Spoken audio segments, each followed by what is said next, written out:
Hello, welcome to News Now on TV360. I am Deji Badimasi. The World Health Organization has said the number of deaths from the Ebola outbreak in West Africa has climbed to 1,229. The death toll increased between August 14th and 16th as 113 new cases were reported. The World Health Body has urged all West African nations affected by the recent Ebola outbreak to screen all people at international airports, seaports, and major land crossings in order to stop its spread. WHO also said authorities should stop travelers with signs of the virus from leaving the country. However, the organization reiterated that the risk of getting infected with the virus on an aircraft was small and there was no need for wider travel or trade restrictions. Meanwhile, Cameroon has closed all its land, sea and air borders with Nigeria in a move to prevent the spread of the disease. No cases of Ebola have been recorded in Cameroon, which shares a 2,000-kilometer border with Nigeria, where the virus has killed 4 people and infected about a dozen others. The outbreak in West Africa has already killed 1,200 and infected more than 2,000 persons. All 17 persons who went missing after a health center in Liberia was attacked have been found, the country's information minister said Tuesday. The suspected Ebola patients were admitted in a quarantine center located in Monrovia, the country's capital, before they went missing following a raid on the facility. Now, quoting the minister, he said, "We are glad to confirm that all of the 17 individuals have been accounted for and have now been transferred to JFK Ebola Specialist Treatment Center," end of quote. That's Louis Brown, the information minister. The government had previously denied they were missing. It claimed the group had been moved to another center. Soldiers and police had scoured the city and its surroundings, searching for the missing patients whose disappearance caused panic in the nation. The treatment facility where the patients were admitted was attacked and looted by a gang who were unhappy that patients were being brought in from other parts of the capital to the region. They themselves may be at risk of contracting the virus due to some of the items they stole from the center. German health authorities say they have quarantined a 30-year-old Nigerian woman who showed symptoms consistent with the deadly Ebola disease. The authorities also said dozens of other visitors and staff at the Berlin Employment Office building were also stopped from leaving for several hours as emergency services sealed off part of the street. According to reports, the Nigerian woman who had fainted said she had reportedly been in contact with people infected with Ebola. West Africa's Ebola epidemic, which has hit 4 nations since it broke out in Guinea early this year, is by far the deadliest since the virus was discovered 4 decades ago in what is now the Democratic Republic of Congo. Now, despite calls for it to postpone its forthcoming national conference in Imo State over the Ebola virus, the Nigerian Bar Association has said it would go ahead with the conference as scheduled. National president of the body said rather than postpone the conference, the association has put in place measures to ensure delegates attending the conference are protected and observe the basic hygiene to prevent any outbreak of the virus. The National Human Rights Commission had days ago asked the association to postpone the conference over the Ebola virus situation in the country. We have purchased hand, bacteria and virus sanitizers, which will be given to every conferee. There will be a sanitizer, hand sanitizer in your conference bag as you get your conference bag. And we also have latex gloves and masks for our service providers deployed to man registration and marshals if necessary. Also would have non-contact laser guns for temperature measuring and screening of participants. Appeal to the Nigerian Medical Association to please call off their pending strike. We all need to work together towards containing this national emergency. I also appealed in that statement to the federal government to please rescind the purported sack of doctors. This is not the time for squabbles. This is serious, very serious business. It's not the time for quarrels or disagreements or ego issues. Commissioner for Health in Ogun State, Dr. Olaokun Soyinka, has said that 2 Guineans and 1 Nigerian are now on Ebola virus disease observation list at Imekwa border area of the state. Soyinka, while briefing journalists Tuesday on the preventive measures being taken by the state government, said the 3 travelers who were coming from Guinea last Friday were in the process of crossing over to Nigeria from one of the border entry points when they were approached by the Port Health Services officials. The commissioner said they could not give satisfactory answer to questions asked on whether they had had contact with patients who had contracted the virus. He said the persons, even though not quarantined, are under surveillance. Vice President Namadi Sambo has actually praised medical workers who contracted the Ebola virus from the late Liberian-American Patrick Sawyer.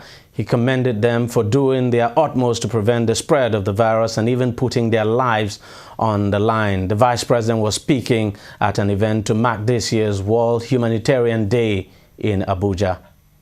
As you are aware, the theme of this year's event is more people than ever before need our help. Therefore, we are all enjoined to become messengers of humanity. I wish to state further that honoring humanitarian workers today provide the government the unique opportunity to recognize, encourage, and inspire others in delivering selfless service to humanity and bring succor to the families of those who may have lost their lives or suffered severe injuries due to their exposure to life-threatening situations. You may recall that recently, some medical personnel, driven by passion and a strong sense of our common humanity, went beyond the call of duty to try to save the life of Patrick Sawyer, a Liberian carrier of the dreaded Ebola virus, and as a result got infected and some casualties were even recorded. I want to use this occasion to salute the courage of this medical personnel and condole with the families of those that lost their lives. Government is doing everything possible to ensure that those still alive get the best medical attention while praying to God to save their lives. Now, the federal government has said about 600,000 persons are now internally displaced by the insurgency of the Islamist terror group Boko Haram. Commissioner, National Commission for Refugees, Migrants and Internally Displaced Persons, Hadiza Kangiwa, made the disclosure while speaking to newsmen ahead of the programs lined up for the 2014 World Humanitarian Day. She said the number of internally displaced persons in the Northeast has continued to grow. The IDP phenomenon has increased more than ever in the country, and we do have migration. Migration is an issue. It's an issue that it's evolving more and more. We have people who are forced to migrate. We have people who, are migrating for survival. It's very frustrating, to be able to see all of this suffering, but there is so much you can do. You cannot, you cannot give what you don't have. It's overwhelming all of us, considering that the resources are not commensurate with, the magnitude of the problem. But we are trying to see how we could put our heads together to bring in more partners and come up with creative ways to see how we could address the problem. But certainly it's very challenging. The Federal Allocation and Fiscal Commission, FAC, says it distributed the sum of $553,569 million as allocation to the federal, states and local governments for the month of August. Spokesperson, or I should say, a representative of FAC actually gave the breakdown at a press conference in Abuja today. Take a listen. The gross statutory revenue for the month of August is 630 billion naira 325. The transfer to excess crude account is 6.2 billion. The transfer to SUAP is 35 billion. The transfer to domestic crude is also 35 billion naira. So this leaves us with the distributable statutory allocation of 553,569 million, out of which we make a refund to Federal Inland Revenue Service for the amount of 5 billion naira.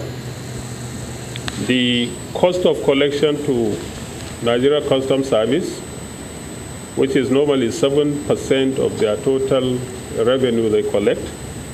This is in the amount of 3.6 billion naira. 4% cost of collection to Federal Inland Revenue Service, which is 3.6 billion naira. So the net statutory allocation after the deductions and cost of collection is 541,343,000,000, which is distributed, of course, among the three tiers of government. Federal government share of 52.68%, the state government 26.72%, and the local government of 20.60%. For the federal government, the total amount that accrued to federal government couples this month of August is 257,323,000,000. For the various state governments, is 130,518,000,000. For the local government councils, is 100,624,000,000. Of course, the derivation, 13% derivation for the 8 states that benefit from this is 52.8 billion naira. Quite a lot of money there, if you ask me, but then not enough to go around. President Goodluck Jonathan has called for concerted efforts to expand the activities of small and medium enterprises in Nigeria. He said his government will establish a wholesale development finance institution, DFI, which will provide long-term funds of up to 15 years for industrial development as part of measures to enhance the contribution of micro, small and medium enterprises to economic growth, adding that existing DFIs would be restructured for better performance and improved access to finance by MSMEs. I have been advocating that any money for lending to the agricultural sector, 30% should go to the women. So I have to commend the CBN that they have even doubled that by giving 60%. It's indeed encouraging that the CBN is working closely with the Ministries of Petroleum, Resources and Power, as well as the National Electricity Regulatory Commission, to address the funding issues related to gas supply that will increase power generation capacity to 5,000 megawatts within the next few months. The National Pensions Commission, PENCOM, has granted an operating license to the Nigerian Police Force pensions having fulfilled all the licensing requirements. According to a statement from PENCOM, the NPF pensions has since commenced operations. The NPF pensions was set up and licensed to cater for the personnel of Nigerian police to prevent NPF from exiting the contributory pension scheme, CPS. NPF pensions, which is specially licensed to administer the pension contributions of personnel of the Nigerian Police Force under the Pensions Reform Act 2014, is already taking steps to receive the transfer of the over 300 billion naira pension contributions of all the personnel of the Nigerian police from the other 20 PFAs currently managing the funds in line with the conditions for the licensing of the police PFAs. The NPF pension started the process of obtaining a PENCOM's PFA license 2.5 years ago. The company has its headquarters in Abuja with 6 regional offices in Lagos, Port Harcourt, Enugu, Abuja, Gusau, and Gombe to ensure that pension services are brought nearer to their clients, who are the police officers. To politics now, the All Progressives Congress APC has condemned an alleged plan by the Department of State Services DSS to arrest its chairman in Borno State, Honorable Ali Abubakar Dalori. The party, in a statement by its spokesperson Lai Mohammed, said the situation in Borno is already very dire and that no one should heighten the situation in the name of politics. APC wants the DSS to resist the growing temptation to dabble into politics, saying it is becoming very glaring that the agency is being compromised under the present political dispensation. Mr. Mohammed said unless the DSS turns a new leaf and stop making itself a tool in the hands of politicians, the agency will ridicule itself and weaken its capacity to function effectively. Former chairman of the Economic and Financial Crimes Commission, EFCC, Nuhu Ribadu, is giving an insight into why he defected to the ruling People's Democratic Party. Ribadu, in a statement posted on his Facebook page, said, quote, quoting him now, that his carefully considered decision to defect to another party was, quote, in pursuit of a good cause and never out of any selfish interest, end of quote. He did not expatiate on what his good cause is, but he said his next step is his political struggle. Next step in his political struggle, I should say, would be made known in due course. Now, quoting him again, this is what he said. He said, I know how difficult it may be for you to come to terms with my defection to another party. He also said, although he had left the opposition party, he would continue to hold its leaders in high esteem. Now, quoting him again, he said, my defection shouldn't be seen as an initiation of political antagonism with my good friends in another party. I still hold them in high esteem, and even where there are marked differences, I believe there are decorous and honorable ways of resolving them. So kindly disregard any statement said to be by me attacking the personality of any politician since my defection. I'll never allow myself to be drawn into such disrespectful exchange, Ribadu said. That's end of quote. Now, African champions Nigeria have released a list of 23 players for the African Cup of Nations qualifier against Congo and South Africa. The list, which was released by the Nigerian Football Federation, excluded key players such as Victor Moses and Osaze Odenwige, France-based Elderson Echejile, who missed the 2014 FIFA World Cup as a result of injury, Nosai Gebo, who missed the final court for Brazil, and Chinedu Obasi back in the squad along with the home-based quartet of Chigozie Agwem, Azubike Egweke, Kunle Odunlami, and Bolahon Salami. Nigeria plays Congo Red Devils, restored to the race after conquerors Rwanda were found guilty of using an ineligible player in Calabar on September 6 before flying to Cape Town to take on Bafana on September 10th. However, with talks between the NFF and Keshi stalling, a caretaker coach might manage the Super Eagles during the two matches. Well, we'll wait and see how that pans out. Let's just hope, Keshi's contract agreement is resolved before that match. Now, to Rwanda. The Rwandan Football Federation Tuesday appealed against its disqualification from the 2015 African Cup of Nations qualifiers for fielding a player with double nationality.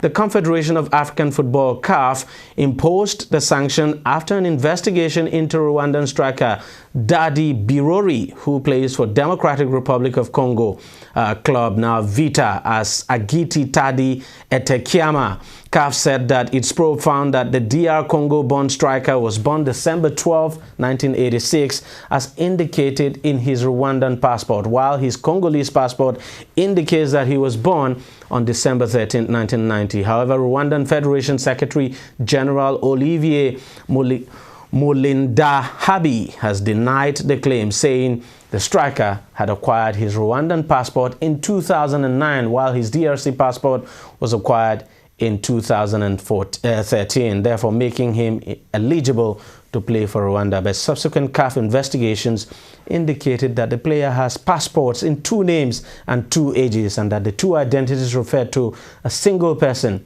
and therefore suspended the player until further notice and has banned him from playing for both his club and Rwanda.